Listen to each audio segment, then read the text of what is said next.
खून से खत लिखता हूं, शाही मत समझना, तेरे प्यार में मर रहा हूं, जिंदा मत समझना। ये वाली भी लिखवाई देते बाद में, साइड गेट शायरी आप करवानी थी। कपड़े धोती हूँ कूट कूट के, तेरी याद में रोती हूँ।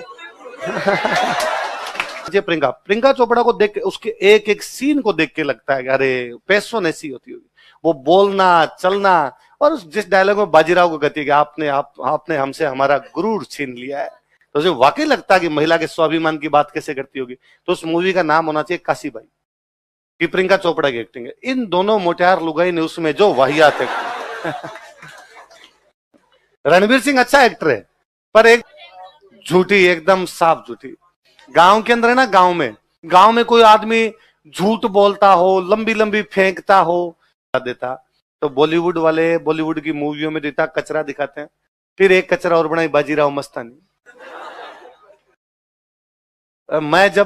मैं साइंस का स्टूडेंट रहा हुआ, जब आरएस में आकर हिस्ट्री पढ़नी शुरू की तो बाजीराव यूं फेवरेट कैरेक्टर था। अरे क्या बंदा यार बाजीराव बल्लाल, जो कभी सपना देखता कि अटक से कटक तक भारत का झंडा होगा। कहां से कहां तक? अटक उड़ीसा में एक जगह पड़ती है, सॉरी अटक पाकिस्तान में एक जगह पड़ती है, कटक उड़ीसा में, मतलब पाकिस्तान से लेके उड़ीसा, ईस्ट टू वेस्ट, पूरा का पूरा पूर्व से पश्चिम तक एक ही झंडा होगा, मराठों का झंडा लहराएगा। और उस बाजीराव के बारे में कि जो मात्र 40 साल की उम्र में तो मर ही गया था, 20 साल की उम्र में पेशवा बना और 40 साल की उम्र में मर गया। पर उसने 20 साल जो पेशवाई की उसमें घोड़े पर रहा, घोड़े से नीचे उतरा।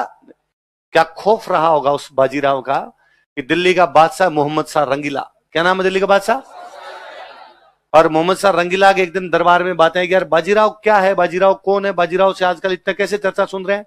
और उसके कोई मंत्री संतरी बैठे, दोनों का बादशाह, आपके सामने बाजीराव कोई चीज नहीं है, आप हो, आप मुगल बादशाह, बाजीराव छोटा मोटा यूं मराठा है, उधर फड़फड़ करता रहता है, आपका क्या लेता है।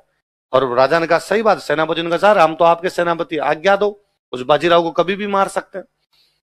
ये बातें बाजीराव ने सुनी कि कल दिल्ली में मेरे बारे में बात हुई और कहा गया कि मैं कुछ भी नहीं। अगले दिन बाजीराव मात्र 500 घुड़सवार लेकर, कितने घुड़सवार लेके, दिल्ली की तरफ कूच करता है, दिल्ली की तरफ जाता है। केवल कितने आदमी है? जब वो दिल्ली के पास पहुंचा ना, दिल्ली का बादशाह और दिल्ली के सेनापति दिल्ली छोड़कर भाग गए थे। अगले 3 दिन तक औकात नहीं हुई कि कोई अंदर घुसे। बाजीराव दिल्ली के बाहर बैठा रहा, दिल्ली के अंदर गया ही नहीं, दिल्ली के बाहर बैठ के शिकार किए, लेकिन मुगल बादशाह की औकात नहीं थी 3 दिन तक दिल्ली वापस आ जाए। वो बाजीराव है। कहते मोहम्मद शाह रंगीला ने एक दिन दरबार में कहा यार मैं इस आदमी का चेहरा देखना चाहता हूं, सर मिल लो। उसने कहा डर लगता, मिलूंगा तो नहीं। उसकी पेंटिंग बनाई जाए एक, और पेंटिंग बना के मुझे दिखाई जाए। एक पेंटर ने बड़ी शानदार पेंटिंग बनाई।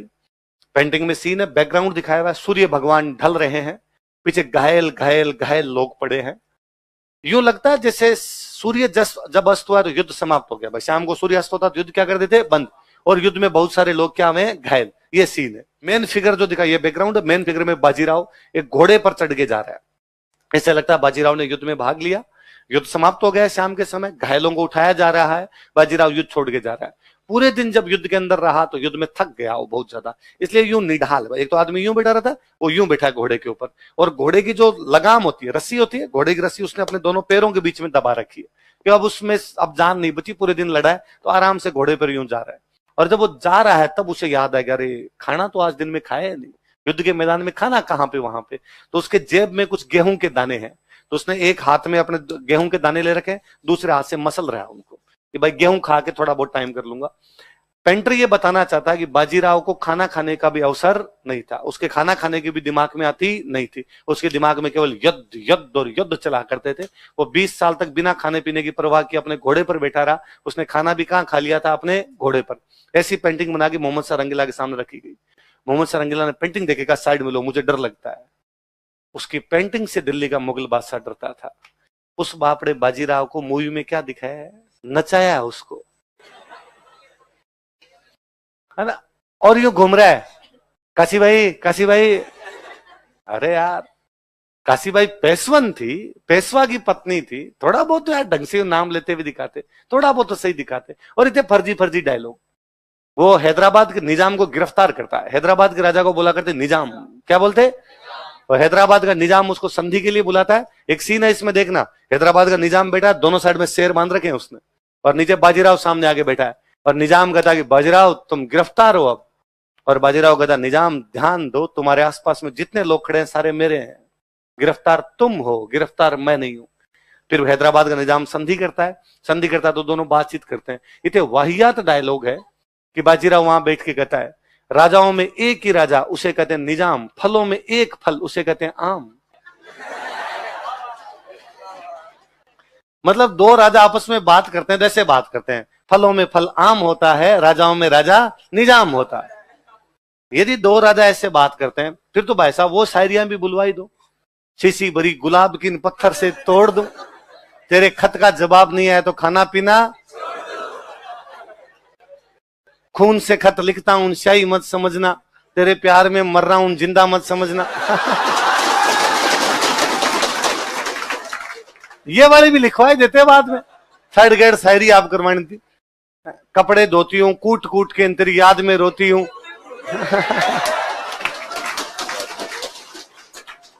ये भी करवा देते यार थोड़ा सा। तो बेचारे बाजीराव, मैं कहता हूं यदि ये शक्ति होती कि बाजीराव ऊपर से वापस आ सकता, भाई साहब संजय लीला बंसाली को उल्टा लटका के नीचे आग लगाता, इसके वास्ते लगाओ रे नीचे। उस मूवी में रणवीर सिंह और दीपिका पादुकोण ने इतनी वाहियात एक्टिंग की है जिसकी हद नहीं। उस मूवी में एक्टिंग के चरम पे प्रियंका चोपड़ा।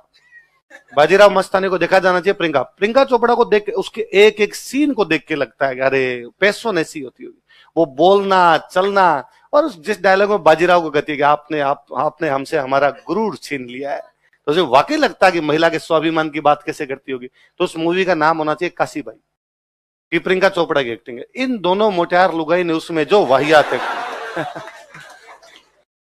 रणवीर सिंह अच्छा एक्टर है, पर एक तो क्या उसके अंदर से रामलीला नहीं बाहर निकल रही। इनके एक मूवी थी ना रामलीला, तो उसकी रामलीला की एक्टिंग देख लो, फिर सारी फिल्मों की एक्टिंग देख लो, सेम है।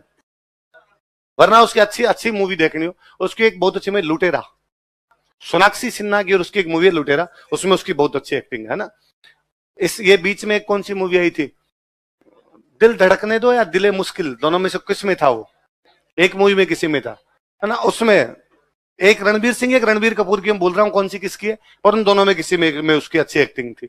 गली बॉय में फिर भी उसकी ठीक है ना। बाकी में तो वो सेम एक्टिंग करता है, जैसे रामलीला में कर रहा था, वैसे जल्दी जल्दी बोलना, वैसे वो जल्दी जल्दी चलना। सर आप जब कोई भी मूवी देखते हो, कोई भी सीरियल देखते हो, तो उसमें पहले कुछ लाइनें लिखी आती है, इस कहानी का वास्तविकता से कोई लेना देना, इस कहानी या सीरियल के सभी पात्र काल्पनिक हैं, यदि इनका किसी भी वर्तमान भविष्य या भूतकाल के पात्र से संबंध पाया जाता है तो उसे केवल और केवल कोइंसिडेंस या संयोग मात्र समझा जाए। इस कहानी में कोई सच्चाई नहीं है। यदि आपको सच्चाई जाननी है तो स्प्रिंग बोर्ड एकेडमी ज्वाइन कीजिए। ऐसा वहां लिखा होता है, तुम नीचे तक पढ़ते नहीं हो, बाकी उनका तो लिखा हुआ तुम ध्यान नहीं देते। फिल्में झूठी होती है, फिल्मों से कोई इतिहास सीखता तो हमारी आवश्यकता क्यों पड़ती भाई साहब, है झूठी, एकदम साफ झूठी।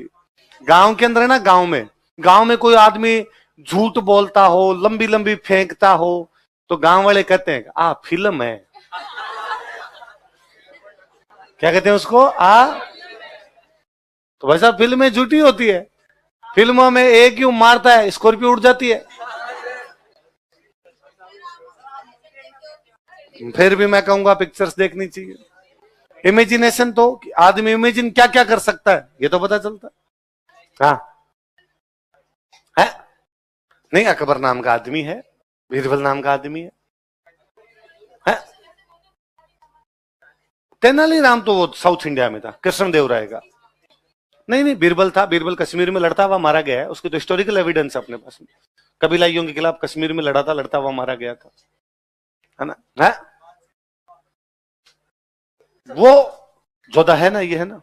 अकबर की कोई जोधा नाम की कोई रानी नहीं थी, उसका नाम हरखाबाई है, उसका नाम हरखाबाई। जो अकबर की जो जयपुर की रानी थी उसका नाम क्या था, हरखाबाई। वो मुगले आजम जब मूवी बनी ना, तो मुगले आजम वालों ने गलती से उसको जोधा कर दिया, और वो मूवी इतनी हिट हो गई कि बाद में वो नाम ही पॉपुलर हो गया। बाद में जो जोधा अकबर मूवी बनी तो आशुतोष गोवारिकर उस मूवी का डायरेक्टर था। तो आशुतोष गोवारिकर का एक वो आया था, पूरा इंटरव्यू आया, तो उसने कहा कि मैं जानता हूं कि अकबर के जोधा नाम की कोई रानी नहीं थी, मैं जानता हूं कि जोधा नाम की जो भी राजकुमारी थी वो जयपुर की नहीं थी, पर फिर भी मैं मूवी का नाम जोधा अकबर रखूंगा, क्योंकि यदि मैंने मूवी का नाम हरखा अकबर कर दिया लोग देखेंगे नहीं। मेरा उद्देश्य इतिहास बताना नहीं है, पैसे कमाना है, पैसे। आई बात समझ में? उस बाबड़न साहब कहा था। और हिस्ट्री पे बॉलीवुड ने जितनी मूवियां बनाई है, कचरा बनाई है, कचरा, दाब के कचरा। और ये तो आपको सबसे बुरी मूवी देखनी तो मोहनजोदड़ो। आप सारे 10th 12th तो करके आए हो, 6th क्लास की एनसीईआरटी है ना, 6th क्लास की हिस्ट्री की, उसमें भी 3-4 कॉमन बातें लिखी हुई मिलेगी। उसमें मिलेगा कि इंडस वैली सिविलाइजेशन, जो हमारी सिंधु घाटी सभ्यता, वहां के लोग शांति प्रिय थे। लोग कैसे थे? हम कहते क्या एग्जाम्पल है, वहां के लोग पीसफुल थे। हम कहते वहां से कोई भी वेपन्स नहीं मिले। क्या नहीं मिले? वेपन्स नहीं मिले। इसका मतलब लोग क्या रहे होंगे? पीसफुल। उनके बारे में कहा जाता है कि उनकी जो सभ्यता थी वो महिला प्रधान थी। कैसी सभ्यता थी? विमन सेंट्रिक थी, उनके अंदर महिलाओं की ज्यादा चलती थी। हम पूछते हैं कैसे, तो कहते हैं उनकी सभ्यता एग्रीकल्चर सेंट्रिक थी। कैसी थी?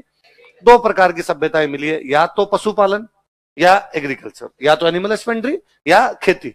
जो पशुपालन सभ्यताएं होती है वो पुरुष प्रधान होती है। वो कैसी होती है? पुरुष प्रधान। पशुओं को लेकर आज यहां जा रहे हैं, वहां जा रहे हैं, उनमें पुरुषों की आवश्यकता है। खेती वाली जो सभ्यताएं होती है वो कैसी होती है? हमेशा महिला प्रधान। क्योंकि तो सिंधु घाटी सभ्यता, इंडस वैली सिविलाइजेशन कैसी है? महिला प्रधान मिली है। महिला प्रधान है तो इसका मतलब वहां महिलाओं की ज्यादा चलती। सिंधु घाटी सभ्यता के बारे में कहा जाता है कि उसमें शायद जो राजा रहा होगा वो कोई ब्राह्मण या पुरोहित रहा होगा। कौन रहा होगा? ब्राह्मण या पुरोहित। क्योंकि 4 वर्ण माने गए, ब्राह्मण, क्षत्रिय, वैश्य और शूद्र। राजा ज्यादातर कौन माने गए? क्षत्रिय। और सिंधु घाटी सभ्यता में क्षत्रिय राजा नहीं है। क्षत्रिय होते तो पक्के हथियार होते, लड़ मरते इधर उधर कहीं ना कहीं से, पर लड़ नहीं रहे। इसका मतलब कोई ब्राह्मण रहे होंगे, उन्होंने यज्ञ वगैरह किए होंगे। क्योंकि सिंधु घाटी सभ्यता में जगह जगह हमें क्या मिलते हैं? यज्ञ। यज्ञ मिल रहे हैं वहां भी, यज्ञ, अग्निकुंड वगैरह उस प्रकार के साक्ष्य मिल रहे हैं। ये 6th क्लास के एनसीईआरटी की बेसिक बातें हैं। आप मोहनजोदड़ो मूवी देखिए, उसमें हर चौथे मिनट में वेपन्स की सप्लाई है। हर चौथे मिनट में हथियारों पर है। वो हथियार बेचने के लिए आ रहा, वो हथियार खरीद रहा उसको। उस मूवी में महिलाओं को सर्वाधिक प्रताड़ित बताया है। जो आता है वो महिलाओं को कूट देता है। उस महिला में सबसे कमजोर कैरेक्टर ब्राह्मण है, वो बेचारा बोल ही नहीं पाता। उस चक्कर में पूरी मूवी बनी हुई है। 6th क्लास की एनसीईआरटी भी ये कहती है कि इंडस वैली सिविलाइजेशन वालों के पास गुजरात में एक पोर्ट था और उस पोर्ट का नाम था लोथल। क्या नाम था? गुजरात में एक सेंटर और है, उस सेंटर का नाम है धोलावीरा। क्या नाम है? पर धोलावीरा कच्छ के रण में है। किसमें है? कच्छ का रण जो है उसके अंदर है। वहां पर पोर्ट नहीं है। पोर्ट कहां बनेंगे? समुद्र के पास। धोलावीरा समुद्र के पास नहीं, तो वहां पर पोर्ट भी नहीं।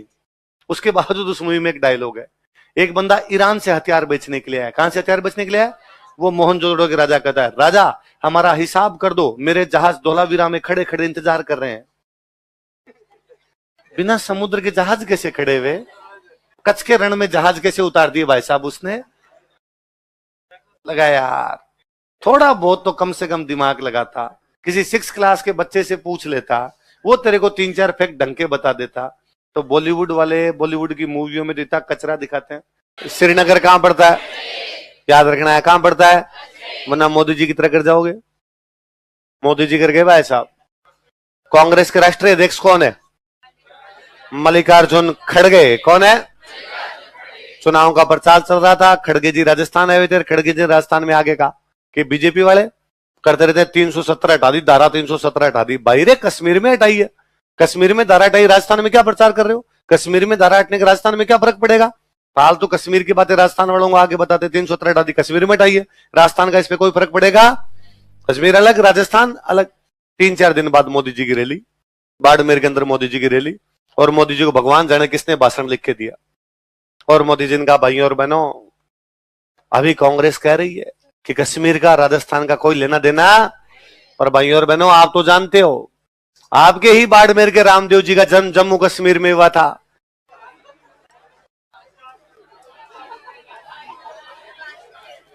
कहां हुआ था? भाइयों और बहनों, जब जम्मू कश्मीर में पैदा हुए रामदेव जी, बाड़मेर में पूजे जा सकते हैं, तो भाइयों और बहनों कश्मीर और राजस्थान। फिर भाषण देख नीचे है, तब कहा जम्मू कश्मीर नहीं और बाड़मेर में ही है। कहां पर है? फिर तो भाई जिस आदमी ने भाषण लिखा होगा, शाम को मोदी जी ने उसको उल्टा लटका के नीचे बास्ते लगाई, तो सेक दो इसको, सेक थोड़ा, ताकि इसकी बुद्धि से ही सेंटर में आए। वैसा तो वैसे ही तुम्हारे से कोई इंटरव्यू में पूछे कि और सांगा शरण लेने के लिए कहां गया? तुमको श्रीनगर। और आपको श्रीनगर इतनी दूर, और आपको सर कई बार ठंडी जगह होती है वहां जाना पड़ता, यहां तो कहां शरण लेता सर। उसको लगा थोड़ा इधर गर्मी पड़ती है, उधर चला जाता हूं। अगला कहे हाँ हाँ चला ही जाना चाहिए, कश्मीर तो चले जाना चाहिए। सर अभी भी लोग जाते ही हैं, हो सकता है वैष्णो माता के भी धोख लगाई हो सर। नहीं, ये श्रीनगर कहां पड़ता अपने। और अपने बढ़ के कितने इंटेलिजेंट थे, उन्होंने अपने गांव का नाम रख लिया कश्मीर, गांव का नाम रख लिया श्रीनगर, ताकि कभी किसी को श्रीनगर जाना हो तो अजमेर वाले जाओ, कश्मीर जाना हो तो अपने बाड़मेर जाओ। अब बाड़मेर वालों से कोई पूछे कि तुम कभी कश्मीर गए, उसने कहा रेगुलर, कई बार गया हूं मैं, तो जाता ही रहता हूं मैं वहां पे। आपको लगे यार ये जोरदार आदमी है, पर आप समझ लेना वो कहां गया है। अजमेर वाला कोई कहे मैं श्रीनगर, तो अप डाउन है अपना, इसका मतलब वो कहां गया है, श्रीनगर कौन सा। तो सांगा को शरण कौन देता है?